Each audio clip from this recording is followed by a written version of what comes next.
doing? This is Alex, and today we're talking Gen 3 10R80 naturally aspirated applications.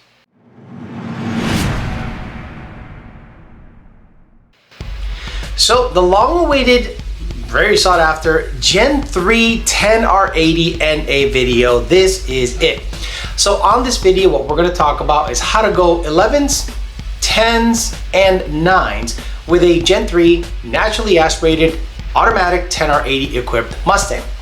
So in 2018, Ford introduced the 10R80 and the 12-to-1 compression port injection / direct injection Mustang. And it changed a lot of the naturally aspirated, let's just say, expectations for Mustangs. Whereas it took a decent amount of work to go 10s with a naturally aspirated Mustang Gen 2 and under, it didn't take that much to go 10s in a naturally aspirated Gen 3 NA Mustang. So let's talk about what it takes to go 11s, 10s, and 9s. Right off the bat, all you need is a tune to go 11s. When I worked at VMP, we had a gray Gen 3 10R80 naturally aspirated Mustang. The car stock ran well into the 12s, 12.2, 12.3 on a good day. Remember, none of this 95-degree stuff. I'm talking 65 to 75 degrees, low water grains in the air, and a DA under 1500, which is normal temperatures everywhere else except Florida.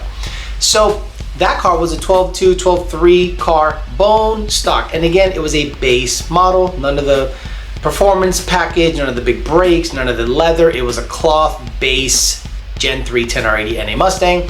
And once we got a tune in it and got the transmission tuning dialed in, it absolutely went 1180s without skipping a beat. It was very quick on pump gas. That's right, on pump gas. A Gen 3 naturally aspirated 10R80 Mustang can go 11s, no problem. I'm talking about catalytic converters, stock cold air, you name it. The cold air was bigger than the previous generations. The intake flowed significantly better. There was a very big noticeable increase in airflow with the 2018 manifold, so much so that that is the go-to swap for previous generation Mustangs with Coyote engines in them. One of the first modifications Gen 1 and Gen 2 guys do is a 2018 Mustang manifold with lock eye MRCs. But since they came stock in 2018, coupled with higher compression, a really tight gear ratio 10-speed transmission, 11s were as simple as a tune away. So you want to go 11s in your 10R80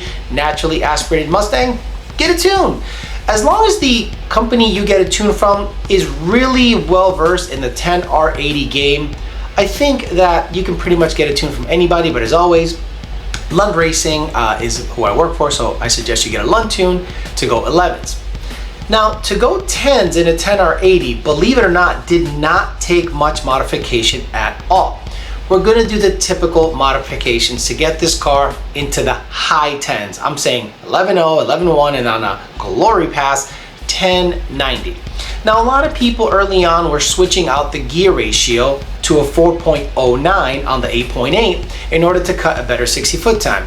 But then, believe it or not, the better, more preferred gear ratio was numerically lower. Either a stock 3.15 because it's a 10-speed, or maybe a 331 if you can find it, or a 355. But most of the time, people stayed away from 373s or 410s because of the immense amount of gears in this 10R80 transmission. So, in my opinion, you should keep the stock gear ratio. You should get yourself a set of long tube headers. I prefer ultimate header, a tune, E85. Now, because this Gen 3 Mustang has 16 injectors, that's correct, 8 on the port side, 8 on the direct injection side, you almost never, in naturally aspirated form, have to upgrade the injectors unless you get extremely aggressive with the combination. But you can go as high as a Cobra jet and not need injectors. But in order to go 10s, honestly, we have gone 10s, Lund Racing has gone 10s with a stock cold air intake, stock intake manifold, long tubes, E85, and weight reduction on a very good day. I'm saying a very low air density day, preferably very dry, late fall, negative DA. But The rest of the country doesn't have that advantage. So in my opinion, you need to do a little bit more work to be able to run this car in the 10s super consistently. So we're gonna do the modifications for the rest of the United States, not just very cold Maryland air, to get this car into the 10s. So in my opinion, a tune, a PMAS fender well intake. Again, guys, you're gonna hear PMAS fender well all the time. That is the only intake I recommend in naturally aspirated form. Don't ask about anybody else, any other company. Based on the data I've seen, the PMAS fender well is top dog across all generations. So, a tune, PMAS fender well, you're gonna get E85 in there. You don't need injectors, just E85, so an E85 tune. The tuner has to enable drag mode, or if your tuner has special sauce and he's able to make the shifts nice and firm, I think that's gonna definitely gain a decent amount of, time in the quarter, specifically like a tenth or two if he is making those gears mash. Now, drag mode was not a thing on Gen 2 or Gen 1. I've seen many customers that go, can I get a drag mode tune on Gen 2? No. It only was available on Gen 3 10R80 equipped Mustangs.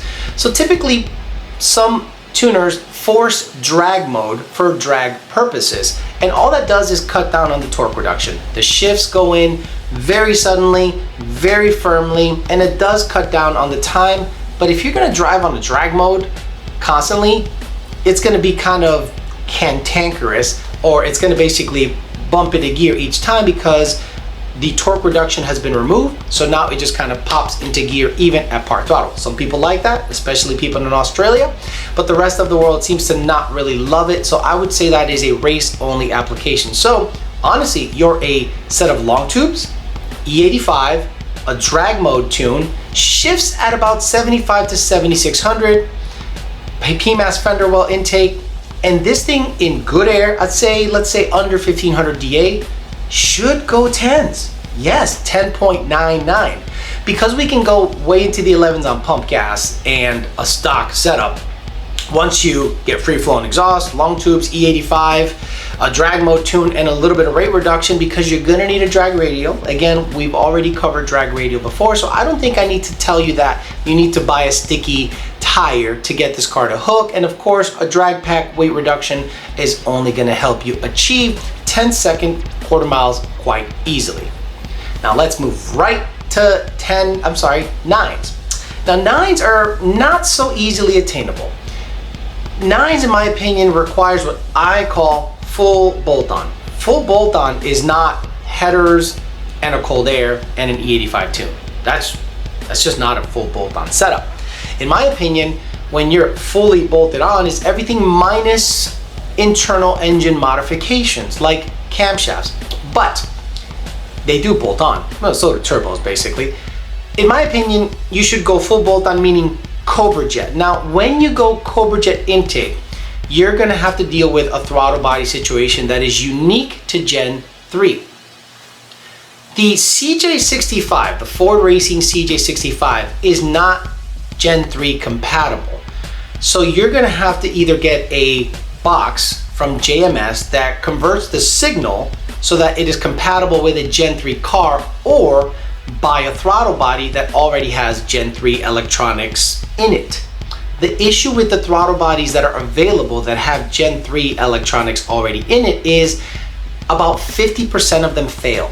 That's right, about 50% of the Gen 3 throttle bodies, and again, not gonna name names, fail. They have TPS codes, they get P2119 codes. People always want to get the biggest and baddest throttle body there is on an NA car, and then they have closure issues or just issues in general with the TPS. So you're gonna have to roll the dice, in my opinion, on a Gen 3 throttle body with a Cobra Jet intake manifold. Now, the Twin 69 seems to be the more popular model. I would stay away from anything monoblade, meaning nothing that has one big single blade opening and closing on a naturally aspirated application should be even considered. So, in my opinion, a great 9-second combination is as follows. We're gonna get a Cobra Jet in there. Gotta get a Cobra Jet in there. Now, people are gonna say, which Cobra Jet? I'm gonna tell you the old one, not the newest one with the low profile and 2 bores that go all the way back and has a rib down the middle. Not that one. The old one, the OG, the one that actually flows better than the Gen 2. The Gen 2 version, in my opinion, not Gen 2 Mustang, but Gen 2 Cobra Jet design, flows less or the same, and it just fits under the hood a little better, in my opinion. Do the work and install the old style Cobra Jet, because you're also gonna have a bigger opening in the front. You can get a twin jet 69 or a CJ65 Ford Racing throttle body with a JMS adapter, or if you don't want to buy another adapter, you can get a TJ69 from VMP, E85 or an E85 slash methanol mix. A lot of people are using M5, cutting it into a race ethanol blend with ethanol 1R or something similar. You're gonna need, in my opinion, a booster pump and at least LU47s, which is not that bad because you do have 16 injectors to work with, 8 DI, 8 PI. So at least LU47s, and maybe cut the fuel and a booster pump. But depending on how much methanol, like M1 or M5, whatever you decide to use, how much of that you use will dictate how big of an injector you might need. So some people have actually needed a return style fuel system and a 1000cc injector to adequately supply enough fuel to get this car to go into the 9s. Now, we're gonna be shifting this car well above 7,700 or 8,000 RPMs because the power band has to be extended way up there. Now, cams. Will the car make more peak power with 422430 cams? That's the part number. Comp cams 422430. They're stage 2 NA. And in my opinion, that cam should be used for everything. Blower, turbo, you name it, NA.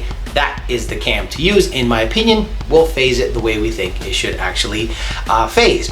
So in my opinion, the stock cam will get you to 60 foot better because let's just say it's a little more restrictive, but it allows for more torque. And at high RPMs, it kind of peters out. But if you get an aftermarket torque converter, something from Circle D on your 10R80 car, you're definitely going to benefit from cams. So if you want to go 9s in a Gen 3 10R80 NA car, Cobra Jet, throttle body, free flowing exhaust, all the suspension nannies, we all talked about the suspension stuff, see to stop the hop kit. We're gonna get a drive shaft in there. We're gonna get a drag pack in there. We might get lightweight brakes to get the weight down, get some Kirkies in there, get your race weight under 36 or under 3,500. Comp cams 422430s, and aggressive fuel mixtures, preferably an ethanol slash M1 slash M5 mixture. Depending on the mixture, you might need a 1000cc injector, preferably at ID 1050X, and maybe a return style fuel system if you want to get after it. Now, this completely changes if you tin can the car. A Houston gut is what we call it, meaning you remove everything, air conditioning, you poke holes everywhere, you don't have a dash, like literally remove every single little thing in order for you to be as light as possible. Then maybe you won't have to depend on a fuel system. But in Puerto Rico, like Rami Zaidan's customers that are really close to 9 seconds in the quarter mile with almost a full interior, basically just a Kirky, but everything else is totally installed, they're looking to actually get probably on an exotic fuel system and a 1000cc injector. But if you're lighter, you don't need as much. So again, I think you need a Cobra Jet converter, definitely a converter from Circle D, long tubes, weight reduction, an exotic fuel, 1000cc depending on the cut, maybe a fuel system, throttle body, and a PMAS fender well intake.